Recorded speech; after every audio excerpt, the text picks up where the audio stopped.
Good morning, કેમ છો બધા? મજામાં? ચાલો આપણે 11મું ચેપ્ટર ત્રિપરિમાણીય ભૂમિતિમાં સમતલ વિભાગમાં થોડાક આગળ વધીએ. થોડો આ અગાઉ આપણે ચાલી ગયું છે, ત્યાર પછી એક નવો મુદ્દો અને પછી સ્વાધ્યાય શરૂ કરીએ. સ્વાધ્યાય ખૂબ સહેલું છે, જો આપણે સૂત્ર સમજી લઈએ તો સ્વાધ્યાય ખૂબ ઇઝી થઈ જાય છે. સૌ પ્રથમ અભિલંબ સ્વરૂપમાં સમતલનું સમીકરણ શું આપેલું હોય તો ઉગમ બિંદુથી સમતલનું અંતર આપેલું હોય અને એકમ અભિલંબ આપેલો હોય. ઉગમ બિંદુથી સમતલનું અંતર ધારો કે ડી છે, એકમ અભિલંબ n કેરેટ હોય તો સમતલનું સમીકરણ સદિશ r dot n caret is equal to D. ફરીથી કહી દઈએ, ડી શું દર્શાવે છે? ઉગમ બિંદુથી સમતલનું લંબ અંતર, અને n કેરેટ છે એ એકમ અભિલંબ દર્શાવે છે. બીજી રીતે r ડોટ n કેરેટ હોય ત્યારે સામે જે સંખ્યા આવે છે એ ઉગમ બિંદુથી અંતર સમતલનું દર્શાવે છે. બરાબર છે. કાર્તેજી સ્વરૂપે આને લખવું હોય તો rનો સ્થાન સદિશ ધારો કે xi પ્લસ વાય જે પ્લસ ઝેડ કે છે, એટલે કે જેનો આમ XYZ હોય તેવું બિંદુ પીનો સ્થાન સદિશ r છે. n એકમ અભિલંબ છે એટલે એના દિક્કો સાઇન LMN લઈએ તો LX plus MY plus NZ is equal to D. LMNની જગ્યાએ cos alpha, cos beta, cos gamma પણ લઈ શકીએ, કારણ કે LMN એ રેખાની દિક્કો સાઇન છે, સમતલના અભિલંબની દિક્કો સાઇન છે. ત્યાર પછી 9મું સૂત્ર આપણે આવું કંઈ જોઈ ગયા હતા કે બિંદુ અભિલંબ સ્વરૂપમાં સમતલનું સમીકરણ. ખૂબ ઉપયોગી સમતલનું સમીકરણ છે. બિંદુ આપેલું હોય, સમતલ પરનું કોઈ એક બિંદુ આપેલું હોય અને એકમ અભિલંબ હોય કે પછી કોઈ પણ અભિલંબ હોય તો સમતલનું સમીકરણ મળી જાય. સમતલનું સમીકરણ આવું તો r minus a dot n is equal to D, sorry 0. ગુણાકાર કરી નાખીએ તો બીજા સ્વરૂપે મળે છે. બીજી રીતે r dot n is equal two a dot n. a dot n એ કોઈ અદિશ મળે, ડોટ પ્રોડક્ટ એ અદિશ મળે, એટલે ઘણી વખત r dot n is equal to D એવું સમતલનું સમીકરણ ટૂંકમાં આપણે લખતા હોઈએ છીએ. કાર્તેજી સ્વરૂપે સમતલનું સમીકરણ લખીએ તો કાર્તેજી સ્વરૂપે સમતલનું સમીકરણ તો જેના આમ XYZ હોય તેવો સ્થાન સદિશ n તમે જોશો તો અહીંયા n કેરેટ હતા, એટલે કે એકમ અભિલંબ હતો. અહીંયા કોઈ પણ અભિલંબ એટલે કે સમતલને લંબ સદિશ હોય તો ધારો કે લંબ સદિશના દિક ગુણોત્તર ABC લઈએ. જો દિક્કો સાઇન હોય તો જનરલી LMN લખીએ છીએ, અને દિક ગુણોત્તર હોય ત્યારે જનરલી આપણે ABC લઈએ છીએ. બરાબર? તો એ બંનેનું ડોટ પ્રોડક્ટ એટલે સમતલનું સમીકરણ AX plus BY plus CZ is equal to D. આવા સ્વરૂપે કાર્તેજી સમીકરણ મળે છે. ત્યાર પછી 10મો મુદ્દો, 11મો મુદ્દો એ જોઈ ગયા હતા. 10મા મુદ્દામાં બે સમતલોના છેદમાંથી પસાર થતું કોઈ પણ સમતલ હતું તો પહેલું સમતલ પ્લસ લેમ્બડા ઇન્ટુ બીજું સમતલ, એ બંને સમતલોના છેદમાંથી પસાર થતું, છેદ એ છેદ રેખા છે, છેદ રેખામાંથી પસાર થતાં કોઈ પણ સમતલનું સમીકરણ દર્શાવે. ત્યાર પછી રેખાઓ સમતલી બને એની એક શરત, જો કે એ શરત આવશ્યક અને પર્યાપ્ત છે. શું છે? બે રેખાઓ આપેલી હોય તો એ એક જ સમતલમાં આવેલી છે કે નહીં તે તપાસવાની શરત. શું હતું? A2 માઇનસ A1, એટલે કે બંને રેખાના પર જે રેખા બંને રેખા જે બિંદુઓમાંથી પસાર થતી હોય એ બિંદુઓ A2 અને A1 હોય તો A2 minus A1 dot B1 cross B2 બરાબર 0 એવી શરત હતી. ત્યાર પછી હવે આગળ જોઈએ બે સમતલો વચ્ચેનો ખૂણો. બે સમતલો વચ્ચેનો ખૂણો એટલે એ શું છે? બે સમતલો વચ્ચેનો ખૂણો એ સમતલ અને સમતલના અભિલંબ વચ્ચેનો ખૂણો છે. બે સમતલો વચ્ચેનો ખૂણો એટલે સમતલના અભિલંબ વચ્ચેનો ખૂણો છે. એ સમતલના અભિલંબ વચ્ચેનો ખૂણો છે, એ હવે લખતા નથી. અને જો બે સમતલો, ધારો કે એક સમતલ r ડોટ n છે, સમતલ જનરલી એક લખવું હોય તો આવી રીતે, બે લખતા હોય તો એક આ અને બીજું સમતલ R dot N two is equal to D2 બીજો અચળ છે. અહીંયા વચ્ચેનો ખૂણો થીટા હોય તો કોસ થીટા બરાબર શું સૂત્ર હતું? તો બંનેના અભિલંબ વચ્ચેનો ખૂણો N1 ડોટ N2 છેદમાં N1નું માન ડોટ N2નું માન એટલું બરાબર. અને ઉપર એક માનાંકની નિશાની મૂકતા. શું કામે? તો કે બે સમતલો વચ્ચેનો ખૂણો હંમેશા લઘુકોણ હોય છે. આપણે લઘુકોણને બે સમતલ વચ્ચેનો ખૂણો કહીએ છીએ. ત્યાર પછી બે સમતલથી બિંદુનું અંતર અથવા તો બિંદુથી સમતલનું અંતર, જે અંતરની વાત કરીએ છીએ જનરલી લંબ અંતર તમારે સમજવાનું છે. બરાબર છે? તો કોઈ બિંદુ આપ્યું છે, ધારો કે બિંદુ P છે, એનો સ્થાન સદિશ A12 છે નું સમતલનું સમીકરણ R ડોટ N બરાબર D લઈએ છીએ. થી લંબ અંતર શું સૂત્ર હતું યાદ કરો જલ્દી. આજે આ બધા સૂત્રોનો સ્વાધ્યાયમાં ઉપયોગ કરવાના છીએ. બિંદુનું સમતલથી અંતર, તો બિંદુની કિંમત સમતલમાં મૂકવાની, કંઈક એવું ટેકનિક હતી આપણે. તો A ડોટ N કેરેટ કે N સદિશ, જો N કેરેટ હોય તો એનનું માન છેદમાં 1 થાય ને N કેરેટ ન હોય, વ્યાપક રીતે સદિશ N હોય તો છેદમાં એનનું માન છે.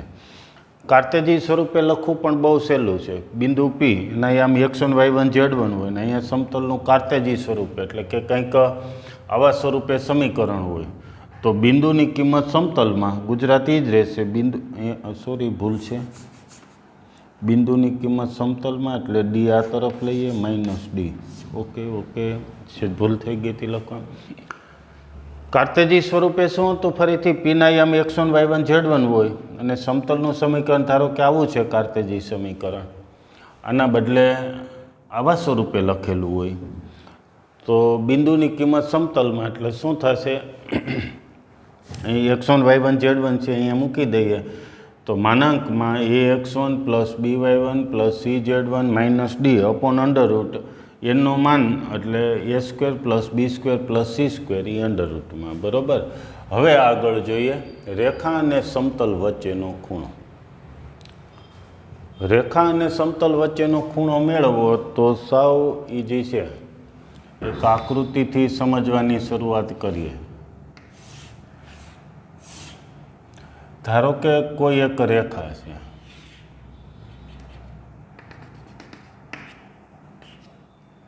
રેખા L છે, સમતલ પાઈ છે. રેખા અને સમતલ વચ્ચેનો ખૂણો મેળવવો છે તો આપણે આ ખૂણો મેળવી લઈએ તો ચાલે ને? એ રેખા અને સમતલ વચ્ચેનો ખૂણો થયો કહેવાય. જો એ ખૂણો થીટા હોય તો એ થીટા કેમ મેળવવો? તો સિમ્પલ છે. આપણે આમ જોઈએ તો એવા ડાયરેક્ટ કોઈ સૂત્ર નથી કે રેખા અને સમતલ વચ્ચેના ખૂણા મળે, પણ બે સદિશો વચ્ચેનો ખૂણો શોધવાનું જે સૂત્ર આપણને આવડે છે એનો જ ઉપયોગ કરવાનો. તો સમતલનું સમીકરણ આપ્યું હોય તો આપણને એનો અભિલંબ મળી જાય. બરાબર છે? લંબ સદિશ મળી જાય. લંબ સદિશને આપણે જનરલી N સદિશ વડે દર્શાવીએ છીએ. જો આ બંને વચ્ચેનો ખૂણો થીટા મળી જાય, આપણે આને ફાઈ કહી દઈએ, તો ફાઈ આપણને પછી મળી જશે. કેવી રીતે? તો આ ટોટલ ખૂણો 90 છે, અહીંથી અહીંયા સુધીનો. આ ખૂણો સમતલ અને અભિલંબ વચ્ચેનો ખૂણો 90 છે. એમાં આ બે વચ્ચેનો ખૂણો, રેખા અને અભિલંબ વચ્ચેનો ખૂણો મળી જાય થીટા, તો ફાઈ કેટલો થાય? 90માંથી થીટા બાદ કરો એટલો થાય. બરાબર છે? એનો કોટિકોણ હોય ટૂંકમાં. તો રેખા અને સમતલ વચ્ચેનો ખૂણો એ રેખા અને સમતલ વચ્ચેનો ખૂણો એ અભિલંબ અને રેખા વચ્ચેના ખૂણાનો કોટિકોણ છે.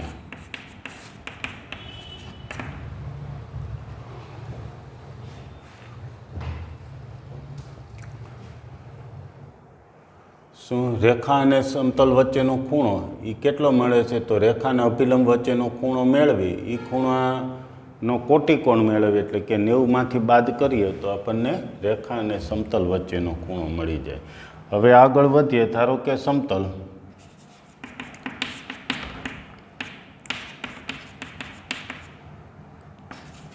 r.n બરાબર ડી છે અને રેખાનું સમીકરણ r = a પ્લસ લેમ્બડા બી. રેખા હોય એટલે લેમ્બડા બિલોંગ્સ ટુ r છે. આ બંને વચ્ચેનો ખૂણો, આ બંને એટલે કે સમતલ અને રેખા વચ્ચેનો ખૂણો, આ બંને વચ્ચેનો ખૂણો ફાઈ હોય તો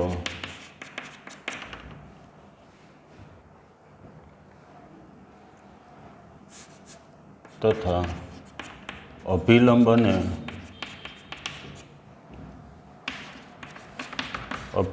અને રેખા વચ્ચેનો ખૂણો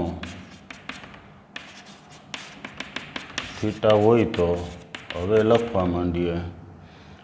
રેખા અને અભિલંબ વચ્ચેનો ખૂણો, અભિલંબ અને રેખા વચ્ચેનો ખૂણો થીટા હોય તો કોસ થીટાનું સૂત્ર બે સદિશ વચ્ચેનો ખૂણો આ એન છે ને રેખાની દિશા આપણે શું છે? રેખાના સમીકરણ ઉપરથી મળી જાય બી. બંને વચ્ચેનો ખૂણો થીટા હોય તો આ બંને સદિશો વચ્ચેનો ખૂણો કોસ થીટા બરાબર શું થાય? b.n છેદમાં બીનું માન એનનું માન. લઘુકોણ આ પણ એ જ છે લઘુકોણ એટલે ઉપર માનાંક મૂકી દઈએ. કોસ થીટા, હવે થીટા એટલે શું મૂકીએ છીએ? તો થીટા એટલે 90 - 5 મૂકી શકીએ એટલે આપણને 5 મળશે. ઉપરનું સૂત્ર એમનેમ 90 - એટલે sin 5 થશે. બરાબર છે. sin 5 બરાબર શું સૂત્ર મળ્યું? ઉપરનું એમનેમ b.n છેદમાં બીનું માન એનનું માન. આના ઉપરથી 5 મળી જાય. 5 શું થશે? તો કે sin ઇન્વર્સ અંદરનું એમનેમ. બહુ સહેલો કન્સેપ્ટ છે. તમારે એટલું જ યાદ રાખવાનું છે કે રેખાન સમતલ વચ્ચેનો ખૂણો શોધવો એટલે રેખાના અભિલંબ વચ્ચેનો ખૂણો મેળવીને એનું કોટિકોણ મેળવવાનું. આ જ કન્સેપ્ટ છે. આમાં લખ્યું છે કે જે બધું એનું છે રેખાન સમતલ વચ્ચેનો ખૂણો એ બંને વચ્ચેનો કોટિકોણ છે. પછી એક સમતલનું સમીકરણ એ પણ વ્યાપક સ્વરૂપ જ છે. રેખા આ બંને આવડે જ છે. એની વચ્ચેનો ખૂણો ફાઈ હોય અને આ બંને વચ્ચેનો ખૂણો થીટા એટલે કે આકૃતિમાંથી જ લખ્યું છે. આ બંને વચ્ચેનો ખૂણો થીટા, આ બંને વચ્ચેનો ખૂણો ફાઈ હોય તો અહીંયા થીટા છે તો શું સૂત્ર થાય? સદિશ વચ્ચેનો ખૂણો b.n છેદમાં બીનું માન એનનું માન. આટલું થયું. પછી થીટામાંથી 5 મેળવો હોય તો થીટા બરાબર શું મૂકી શકીએ? 90 - 5. થીટા બરાબર 90 - 5 અથવા તો 5 બરાબર 90 - થીટા. આવું આપણે લખી શકીએ. બે ચાલે. થીટા બરાબર 90 - 5 અથવા તો 5 બરાબર જે કંઈ લખો એ બંને ચાલે. એના ઉપરથી સાઇનનું આવું એક સૂત્ર મળ્યું. ટૂંકમાં બે સદિશો વચ્ચેનો ખૂણો તો પણ કોસ આવે, બે રેખા વચ્ચેનો ખૂણો તો પણ કોસ, બે સમતલ વચ્ચેનો ખૂણો તોય પણ કોસ. જ્યારે આવી વિરુદ્ધ જુદી જુદી રાશિ આવી ગઈ, એક રેખા ને એક સમતલ આવ્યું, ત્યારે એક સાઇનવાળું સૂત્ર છે. સાઇન પાછું સામે તો કોસનું જ સૂત્ર છે, કોસના સૂત્રમાંથી જ મળેલું છે એટલે સામે કોસનું જ સૂત્ર એમનેમ છે. શું ફરીથી ટૂંકમાં કાંઈ આડાવડું ન થાય માટે યાદ રાખવાનું, બે સદિશો વચ્ચેનો ખૂણો હોય, બે રેખા વચ્ચેનો ખૂણો, બે સમતલ વચ્ચેનો ખૂણો, તો બધે જ કોસવાળું સૂત્ર છે. હા, રેખાન સમતલ આવે એટલે ઉપર માનાંક આવી જાય, સદિશમાં એક માનાંક નહોતો. જ્યારે રેખા અને સમતલ આવે છે ત્યારે સાઇનવાળું આ સૂત્ર છે. બરાબર છે. ચાલો હવે એટલું રિવિઝન કરી નાખ્યો અને પછી હવે આપણે સ્વાધ્યાય શરૂ કરીએ.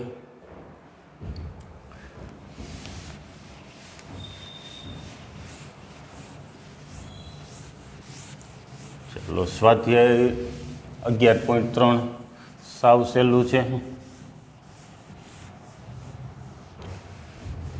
જનરલી પેટર્ન એવી છે સ્વાધ્યાયની કે એક દાખલો જેવો જ પાછો લગભગ મોસ્ટ ઓફ બીજો દાખલો આવતો હોય છે. એટલે એ દાખલાઓ તમે બધા એક ગણાવીએ તો બીજો જાતે ગણો અથવા તો વિડીયો પોઝ કરી અને તમે જાતે ગણો, એવી રીતે રાખો તો વધારે તમને ફાયદો થશે. જેમ કે પહેલાં જ એક્ઝામ્પલમાં સ્વાધ્યાય છે 11.3. પહેલો એક્ઝામ્પલ, સમતલના અભિલંબની દિક્કોસાઇન અને સમતલનું ઉગમ બિંદુથી અંતર મેળવવાનું છે. શું છે? સમતલના અભિલંબ દિક્કોસાઇન મેળવવાની છે અને સમતલનું ઉગમ બિંદુથી અંતર મેળવવાનું છે.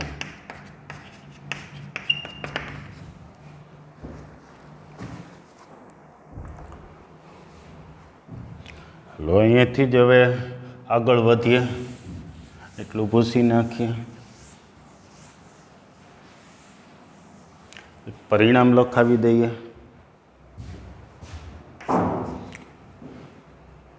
સમતલના અભિલંબની દિક્કોસાઇન અને સમતલનું ઉગમ બિંદુથી અંતર જનરલી આપેલું જ સૂત્ર આપણે ઉપયોગમાં આવશે.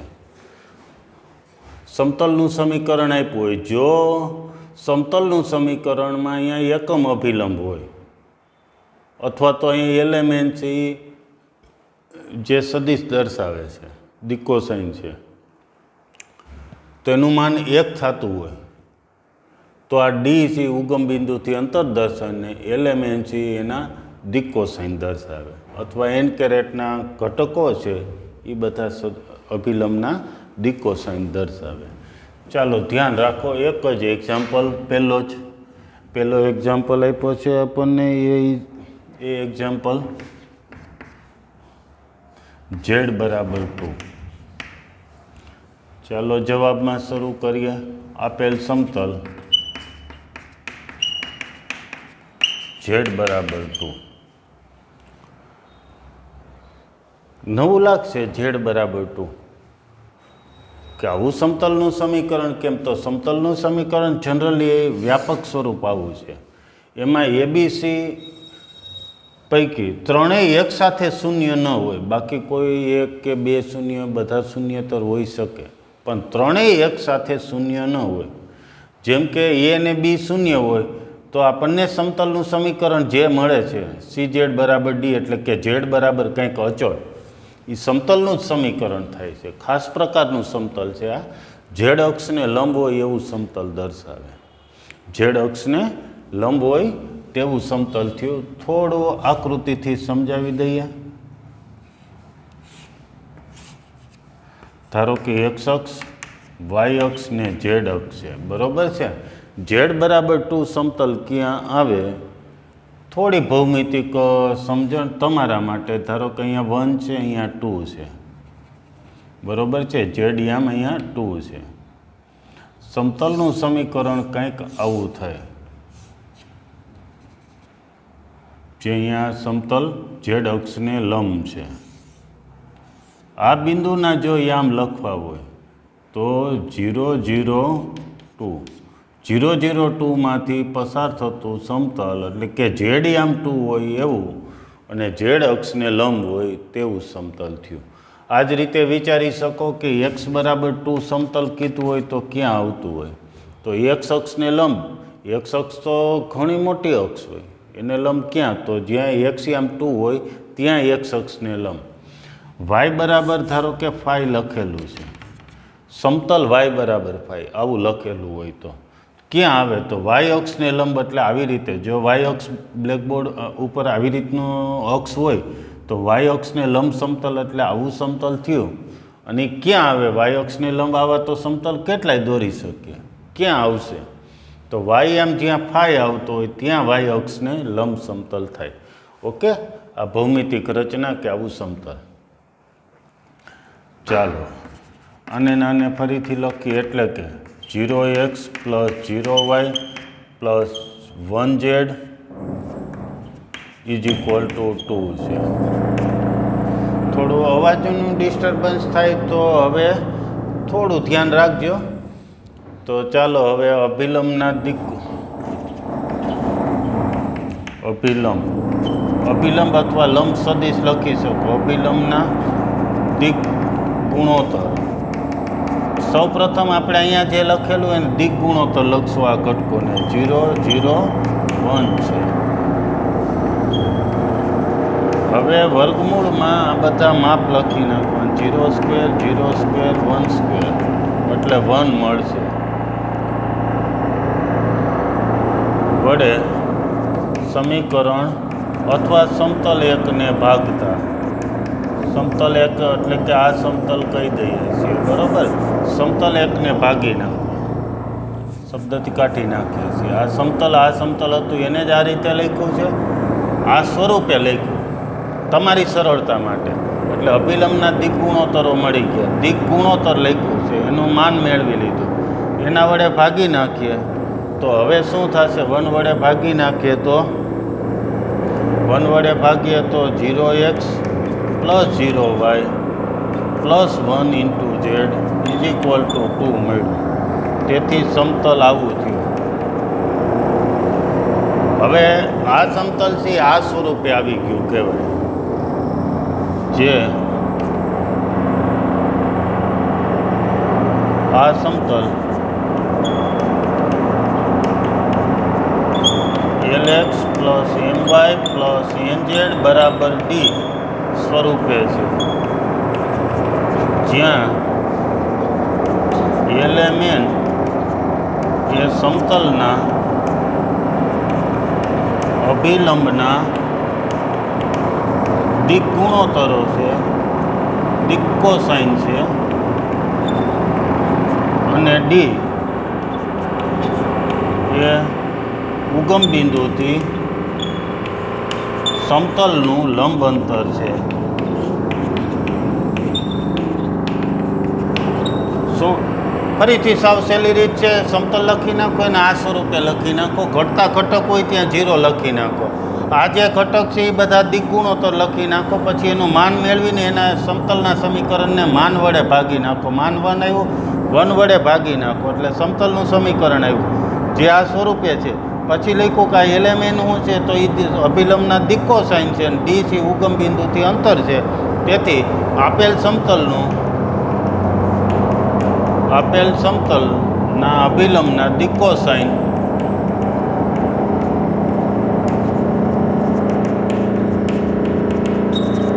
ઝીરો 0 1 છે અને સમતલનું ઉગમ બિંદુથી અંતર d = 2 છે.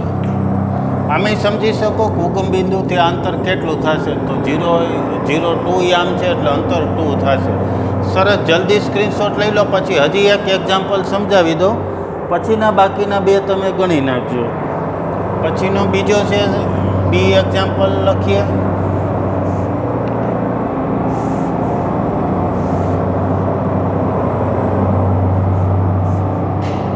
જે ધ્યાન રાખજો, હમણાં જ અવાજ બંધ થઈ જશે. બી એક્ઝામ્પલ છે x + y + z = 1. આવું એક સમતલ છે, x + y + z = 1.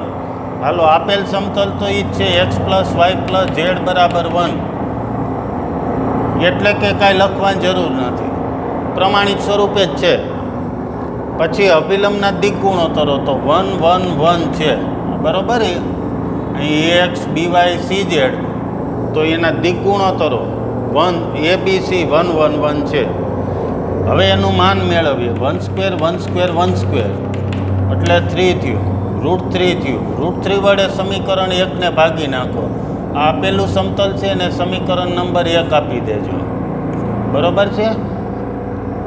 એ √3 વડે ભાગી નાખો એટલે હવે સમતલ કેવું થશે? 1/√3 1/√3 1/√3 z = 1/√3. આ સમતલ છે હવે આ સ્વરૂપે થઈ ગયું. શું કામ? LMN એની દિક કોસાઇન છે, તો આનું માન તમે મેળવો. જો આપણે શું કર્યું છે, માન મેળવીને ભાગ્યા એટલે એકમ સદિશ બની ગયો છે. એકમ સદિશ ન હોય તો આપણે એકમ સદિશ બનાવવાનો હોય છે. એકમ સદિશ બન્યા પછી અહીંયા જે ડી હોય છે એ ઉગમ બિંદુથી અંતર દર્શાવે છે. તો આપણે √3 વડે ભાગી નાખ્યા છે એટલે આવો સદિશ મળ્યો. હવે આની સાથે સરખાવીએ તો 1/√3 1/√3 1/√3 એના દિક્કો સાઇન છે અને ઉગમ બિંદુથી અંતર પણ 1/√3 છે.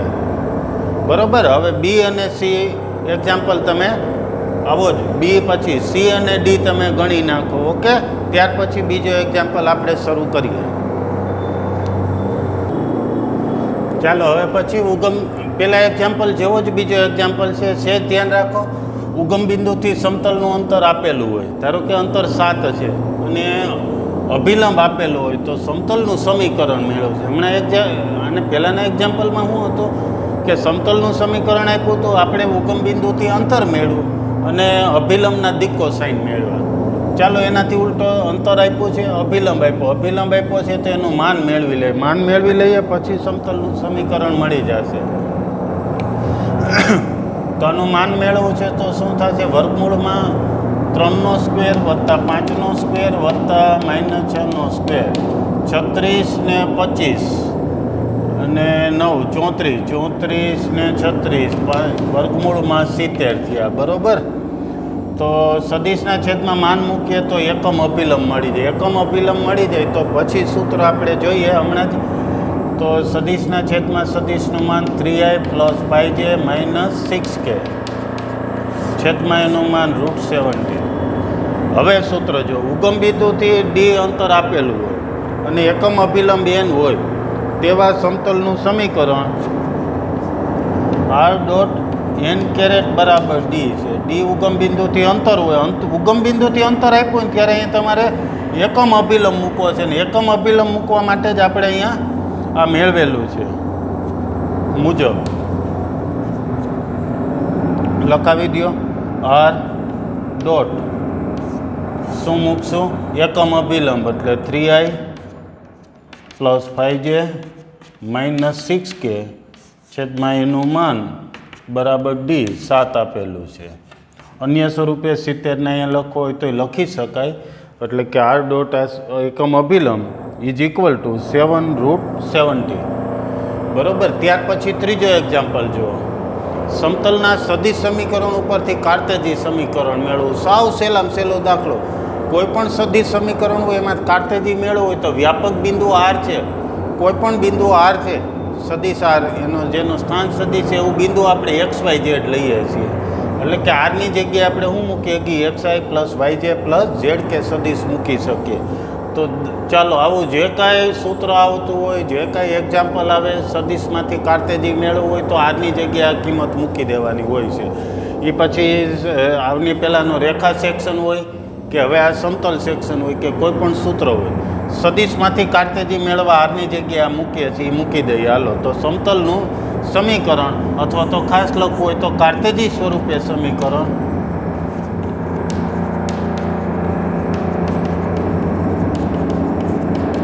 ચાલો હવે ડોટ પ્રોડક્ટ કરી નાખીએ. તો ડોટ પ્રોડક્ટ પહેલાંનો ડોટ પ્રોડક્ટ એટલે x થયું. ધ્યાન રાખજો ડોટ પ્રોડક્ટ એટલે આઈ ડોટ આઈ થયું છે. આઈ ડોટ આઈ એટલે આઈના માનનો વર્ગ એટલે 1 થઈ જતું. એવી રીતે જે ડોટ જે એટલે 1 થઈ જાય, જે કે ડોટ કે 1 થઈ જાય એટલે આઈ જે કે એટલે આમાં લખતા નથી. વાય ડોટ તો વાય થશે, પછી -k = 2 થશે. બરાબર. આવો જ બીજો દાખલો બી અને આવો જ ત્રીજો દાખલો સી છે. છતાંય આપણે એક હજી એક્ઝામ્પલ આના જેવો જ છે એ જોઈ લઈએ. તમે એક સ્ક્રીનશોટ લઈ લો. બરાબર છે. આનો સ્ક્રીનશોટ લઈ લો. પછી હું એક સી એક્ઝામ્પલ હજી આવો જ છે એ ગણાવી દઉં છું. તો ચાલો ત્રીજામાં સી એક્ઝામ્પલ સદિશ સમીકરણ. સમતલનું સમીકરણ છે આર ડોટ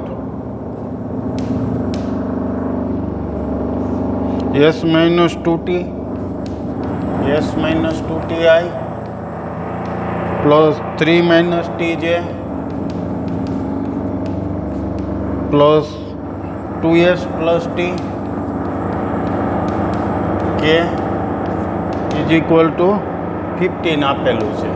બસ એમ જ કોઈ પણ સ્વરૂપે હોય. આ તો રકમ અઘરી લાગે ઘણા વિદ્યાર્થીઓ કે આ ગણાવો. એમાં વિદ્યાર્થીઓને શું હોય રકમ અઘરી એટલે કે ગણાવો, પણ એવું નથી. સદિશમાં કાર્તેજી મેળવો એટલે આરની જગ્યાએ તમારે આટલું મૂકી દેવાનું છે તો કાર્તેજી સમીકરણ મળી જાય. ચાલો આરની જગ્યાએ મૂકી દઈએ એટલે XI પ્લસ વાય જે પ્લસ ઝેડ કે ડોટ આખે આખું S minus 2t plus 3 minus T જે 2s પ્લસ ટી કે ઇઝ ઇક્વલ ટુ 15. થોડું ડિસ્ટર્બન્સ છે પણ થોડું ધ્યાન રાખજો, કંઈ નહીં વાંધો આવે. તો ડિસ્ટર્બન્સ કરતાં તમારું જો કોન્સન્ટ્રેશન વધારે હોય તો કંઈ ન વાંધો આવે. જેમ કે હું અત્યારે તમને ભણાવું જ છું તો તમે પણ ભણી જ શકો. જેમ કે આ બેનો પહેલાં સાથે ગુણાકાર એટલે 5 માઇનસ 2t ઇન્ટુ એક્સ, પછી એવી જ રીતે શું થાય 3 માઇનસ ટી અરે વાય. ફરીથી કહી દઉં, ડોટ પ્રોડક્ટ એટલે પહેલાં આખો પહેલો ઘટક ગુણાણો હોય, એમાં અદિશ ગુણાકાર એમ નામ રહે ને જે આઈ ડોટ આઈ સદિશ છે. આઈ ડોટ આઈ એટલે આઈના માનનો સ્ક્વેર એટલે 1 થઈ જાય. એવી રીતે આપણે આઈ જે કે આમાં લખતા ન હોય, બરાબર છે. જે તમારા ધ્યાનમાં આવ્યું જ હશે 2s પ્લસ ટી ઝેડ બરાબર 15. ત્યાર પછી એક ચોથો એક્ઝામ્પલ હજી ગણાવી દઉં છું. ચોથો એક્ઝામ્પલ સાવ સહેલો છે. ચાલો ત્યાર પછી ચોથા એક્ઝામ્પલમાં ઉગમ બિંદુમાંથી સમતલના લંબદોરીય લંપાદના યામ મેળવવાના છે. એટલે ભૌમિતિક રીતે વાત કરીએ તો ધારો કે એક્સ અક્ષ વાય અક્ષ ઝેડ અક્ષ આવી રીતે આપેલા છે. કોઈ સમતલ આપેલું હોય તો ઉગમ બિંદુમાંથી સમતલ પર જે લંબ દોરીએ એ લંપાદના યામ, લંપાદ ધારો કે એમ છે તો એમના યામ મેળવવાના છે. બિંદુના યામ શું થાય? ઉગમ બિંદુમાંથી સમતલ પર દોરેલ લંબના લંપાદના યામ. આવો જ બધા એક્ઝામ્પલ રેખા ચેપ્ટર 11માં ધોરણમાં આવી ગયા હોય કે ઉગમ બિંદુમાંથી રેખા પર દોરેલ લંપાદના યામ મેળવો, બરાબર. તો ચાલો હવે સમતલનું સમીકરણ આપ્યું છે, આપેલ સમતલ. તેથી અભિલંબના દિક ગુણોત્તરો 2, 3, 4 છે. એનું માન વડે ભાગી નાખીએ. રીત સાવ સહેલી છે. રીત કંઈક આવી છે કે ઉગમ બિંદુથી અંતર ડી હોય એટલે ઉગમ બિંદુથી અંતર હોય અને લંબ જે અભિલંબ છે એના દિકોસાઇન હોય તો લંપાદના યામ LM LD MD ને ND થાય. ડી અંતર છે, ડી વડે ગુણી નાખવાના કે ને તો એના જે લંબ અભિલંબ છે એના દિકોસાઇન હોવા જોઈએ. એટલે એકમ અભિલંબ હોય તો એને ડી વડે ગુણીએ તો લંપાદના યામ થઈ જાય. આ સૂત્રને બીજી રીતે હજી cos alpha cos beta cos ગેમાય લખી શકીએ. D cos alpha D sine cos beta D cos gamma. જે ત્રિકોણમિતિના સૂત્ર ઉપર જેવું લાગશે કે ઉગમ બિંદુથી આર અંતરે બિંદુના યામ સમતલમાં કહેવાય તો R cos alpha R sine alpha, બરાબર છે. એવી રીતે ડી અંતરે હોય તો D cos alpha D sine beta D sine alpha. તો ચાલો હવે એવું છે અભિલંબના દિક ગુણોત્તરો 2, 3, 4 છે તો આપણે એને એકમ અભિલંબ બનાવીએ તો એના દિકોસાઇન મળી જાય. તો એના માન વડે ભાગી નાખીએ એટલે 2નો વર્ગ 3નો વર્ગ ને 4નો વર્ગ. 4નો વર્ગ 16, 16 ને 9 25 ને 4 29 √29. તેથી અભિલંબના દિકોસાઇન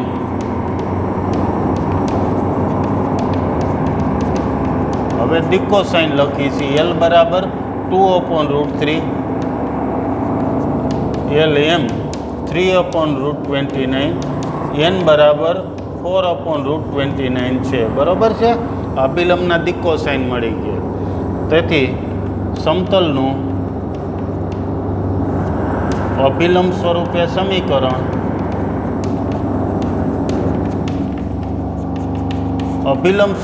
સમીકરણ લખવું છે તો આ √29 વડે આને ભાગી નાખીએ અને આ જે માઇનસ છે એને સામે લઈ જાય એટલે કે સામે અચળ રાખીએ તો શું થાય 2/√29 x 3/√29 y 4/√29 z બરાબર 12/√29 મેળવ્યું.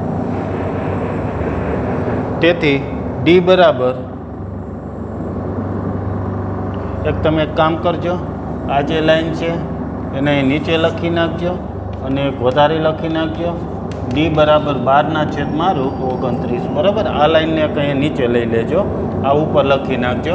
આ સમીકરણ 1ને √29 વડે ભાગી નાખ્યા છે. √29 વડે ભાગી નાખો એટલે સમતલનું અભિલંબ સ્વરૂપે સમીકરણ. અભિલંબ એટલે ઉગમ બિંદુથી અંતર હોય ને એકમ અભિલંબ હોય, એ સમીકરણ થયું.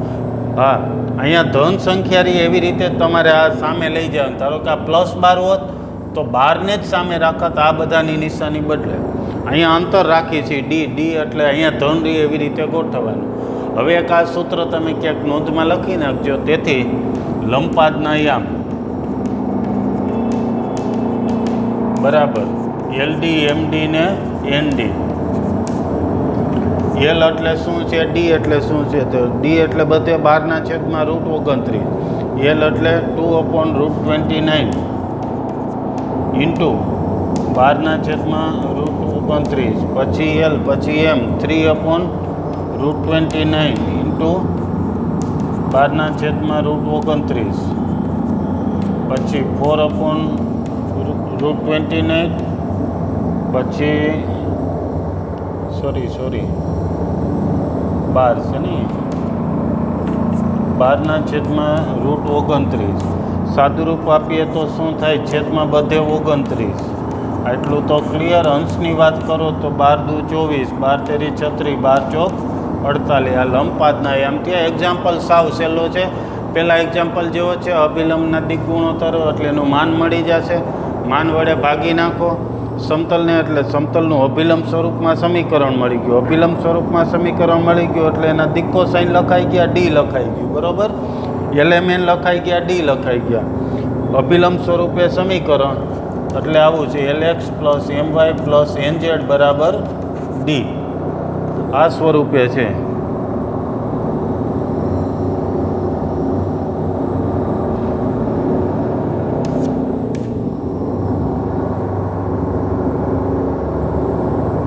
પછી LMN લખી નાખો, ડી લખી નાખો એટલે લંબપાદના આમ. આવી જ રીતે હવે તમે બીજો બી એક્ઝામ્પલ ગણો, સી એક્ઝામ્પલ ગણો. હજી એક એક્ઝામ્પલ હું ગણાવી દઉં છું, ચોથો. 5y + 8 = 0. સરસ એક્ઝામ્પલ છે બી. 5y + 8 = 0. 5y + 8 = 0 લખીને ચાલો લખી કાઢી જ નાખ્યા. 5y + 8 = 0. આપેલ સમતલ 5y + 8 = 0. તેથી એટલે કે 0x + 5y + 0z + 8 = 0 આવું મળ્યું છે. આ 8 ને સામે લઈ જાઓ તો +8 રાખીને અહીંયા નિશાની બદલી શકાય. બરાબર છે. અહીં દિક ગુણોત્તર અથવા તો અભિલંબના દિક ગુણોત્તર. તેથી અભિલંબના દિક ગુણોત્તર એટલે ABC છે 0, 5, 0 છે. હવે એના માન મેળવી લઈએ એટલે કે 0 નો વર્ગ, 5 નો વર્ગ ને 0 નો વર્ગ એટલે કે કેટલા થશે? 5. 5 વડે સમીકરણ 1 ને ભાગતા. તેથી અભિલંબ સ્વરૂપે સમતલનું સમીકરણ, અભિલંબ સ્વરૂપ એટલે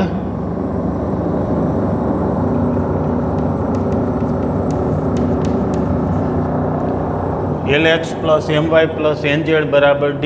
તો એ રીતે લખીએ તો 0x આટલા વડે ભાગી નાખીએ છીએ 5 વડે, 0x/5 + 5 એટલે 1 કેટલા વડે ભાગી છીએ? 5 વડે. -y + 0z = 8/5. 5 વડે ભાગી નાખ્યા. બરાબર છે બધાને. તેથી દિક્કો સાઈન